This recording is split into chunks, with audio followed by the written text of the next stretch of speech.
Hi, this is Linda from Linda's Reborn Nursery again with a little update on this little girl that I told you about on August 10th. I decided to do an experiment and open her mouth and see if she would stand up to having a pacifier in her mouth all the time or taken in and out or whatever. As you remember from my last video, years ago when I first started reborning, actually it was a couple years after I first started reborning, reborn artists out there, we all used to open our babies' mouths, but back then we were reborning dolls, not kits. And the dolls were the Behringer dolls, and they were just plastic vinyl baby dolls. And I told you about how we did open their mouths, and after a short period of time the dolls' mouths became distorted, and it just didn't look good, and it kind of ruined the doll. So I decided to do this experiment once again to see if it would work with some of the newer vinyls. Now this little girl, again, is made of a silicone vinyl mix. She was advertised as a silicone vinyl mix when she was sold. And she doesn't have her original limbs. I have replaced her limbs. And obviously I need to repaint these because I got them way too mottled. So I'm going to be stripping those tomorrow and getting them repainted. But I put these new limbs on her yesterday. So anyway, as you can tell, her face still looks very good. She has had a pacifier in her mouth 24/7 from the time that I did the last video on her where I first opened her mouth. I've had quite a few different pacifiers in and out of her mouth, quite a few bottles in and out of her mouth, just trying different things.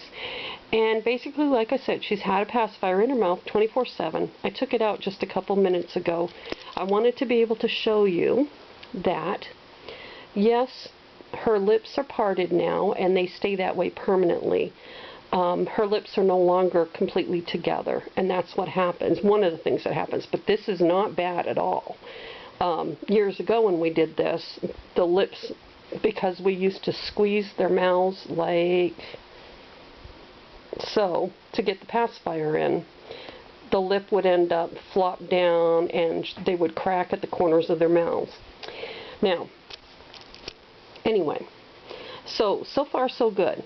Her lip is still closed, you know, her mouth is pretty much closed except for a little space, which isn't bad at all. You can't really see inside of her head.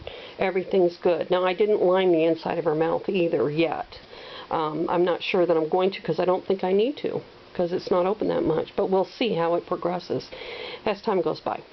So anyway, another reason why I think it has worked with this baby is because I don't pop her mouth wide open to get the pacifier in. I don't do it that way. What I do is I push her pacifier up over her bottom lip and up into her head. And I do the same with the bottle. That way, it protects somewhat of, it protects her from having her mouth all stretched out and distorted. So this is how I put the pacifier in once again. I push it up over the top of her bottom lip. And it takes some finagling to do, but it can be done. There we go. And she looks so cute. And when you put a bottle in her mouth, she looks like she's really taken her bottle. It's so cute. So far so good. It's worked out well for me so far. Now, I don't recommend that you run right out and get an X-Acto knife and cut your reborn's mouth open. The reason being is this is just one type of vinyl. It may not work the same for all vinyls. So number one, it depends on the vinyl of the kit. Number two, it also depends on how gentle you are with your reborns and how careful you are. Because I could even at this point, could very easily split this baby's mouth on the corners or tear her face by not being careful. So as you noticed, whenever I take the pacifier out of her mouth, first I put my finger under it and press my finger against her bottom lip, and then I kind of tease the pacifier out of her mouth without pulling her bottom lip out. You have to be very careful, or you're going to rip her right here in the corners. So, you know, it all depends on those two things, the type of vinyl and how gentle you are. And I wouldn't recommend doing this to an expensive doll unless you're willing to take the risk. You know, that's part of it. You take the risk of ruining the doll. But so far so good with this one, and I'm happy. I do enjoy giving her a full pacifier and a full nipple in a bottle and all of that. I think it's fun, but so far so good. Another thing you have to think about is if you like to bathe your babies a lot, which I don't really recommend, but a lot of reborn collectors do, you have to be extremely careful you don't get any water or anything fluid up inside of her mouth, inside of her head, because she'll mold. Same with open noses. I don't open the noses of my babies because I don't want to take the chance. But same with open noses, you have to be so careful that you don't get water inside their head or limbs or whatever, because they'll mold. That's another reason why I don't really recommend bathing your reborns. They don't need it. They might need a slight dusting, and you can do that with a makeup brush. Just dust their eyes and their noses and, you know, the creases in their hands and feet and whatnot. And brush their hair to get any dust out, but you don't need to bathe them. I think people are taking a huge risk when they're bathing their reborns all the time, because number one, you're not doing the paint any good, and number two, the hair. This hair is mohair. It's real Angora goat hair.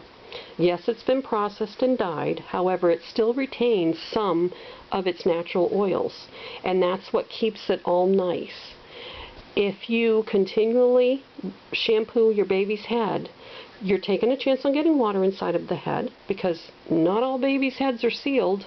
I seal mine, but I know that not everybody seals theirs, because I bought reborns off eBay and the hair was not sealed on the inside. So that's one thing. The other thing is that washing the hair all the time washes all the oils, the natural oils, out of the hair, and it dries it out, and the hair becomes brittle and it will break off. And then you're going to have a very expensive bald baby, and she won't look cute. So I don't know. These are all just my opinions, and I'm just putting it out there. It's fun to bathe babies. It's fun to pretend. You can always do it with a dry bathtub with a little bit of polyfill in there to make it look like soap bubbles, and a dry washcloth. So it's fun to pretend. And I really suggest, if you want to wash your babies, give them baths, then do it in a dry bathtub with polyfill for bubbles and a dry washcloth. It can be just as much fun as bathing them with water. Actually more so, because you can put them right in the bathtub because it's dry.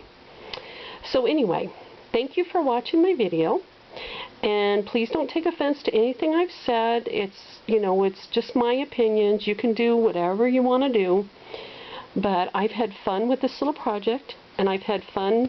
It's renewed my love for this baby now that I've got her little mouth open. But again, make sure that if you're going to do this, that you will be very, very careful taking the pacifiers in and out, bottles in and out, and so forth. And you'll have a beautiful little baby for years to come. Thank you. Bye-bye.